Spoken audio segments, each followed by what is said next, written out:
Letter 78, Camp near Orange Courthouse, Virginia, April 20th, 1864. Dear Georgie, since writing my last, I have not received a letter from you. We went on picket Sunday and was relieved today. We had a very pleasant time. We had no troops beyond Rapidan River. As at a house beyond said river was seen on yesterday 3 men on horseback. They were thought to be Yankee. At 11 o'clock on 2 nights previous to last night's, dogs barked viciously, which indicated that some person was stirring near said house. Seeing the mounted men and hearing the dogs bark induced some of us to believe the Yankees and horses.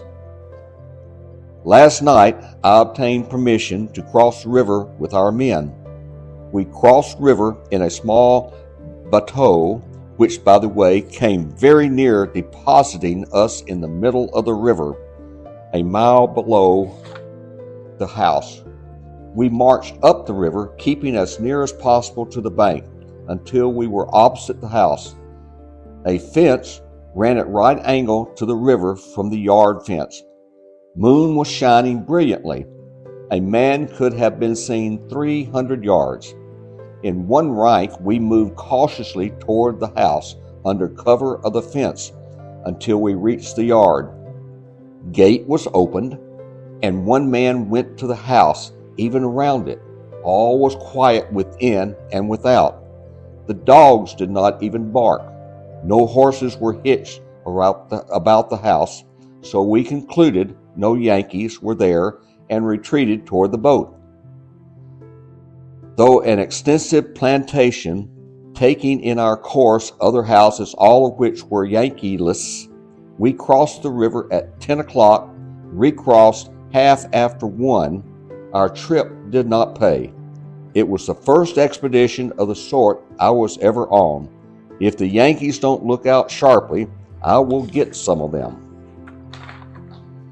Whilst on picket, 7 members of our regiment deserted.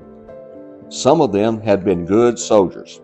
As to fighting, a few nights ago, they visited a widow's house, demanded her keys, helped themselves to all they wanted of what her house offered, and then, to their disgraceful conduct, insulted the lady of the house.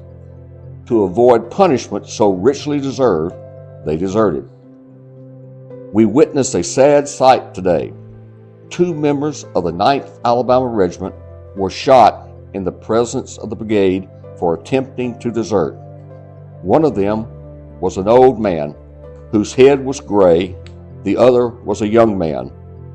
The old man met his fate with considerable nerve, said he was not cheated out of many years.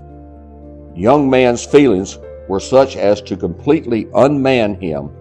His conduct was like that of an alarmed child. When officer was trying to tie his hand to the stake, he moaned and sobbed loudly, enough to be heard 100 yards away. He made such a noise as I never heard before, nor never want to hear again. He cried aloud, "Lord, have mercy on my dying soul."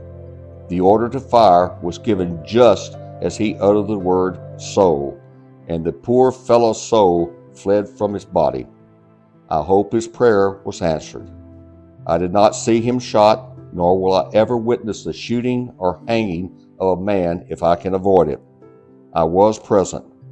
Those 2 men are the only Alabamians that have ever been shot in our army in obedience to sentence of court-martial. Signal Corps reported Yankees advancing yesterday. A few more days will bring forth a fight somewhere in Virginia. Yankees will not attack us here.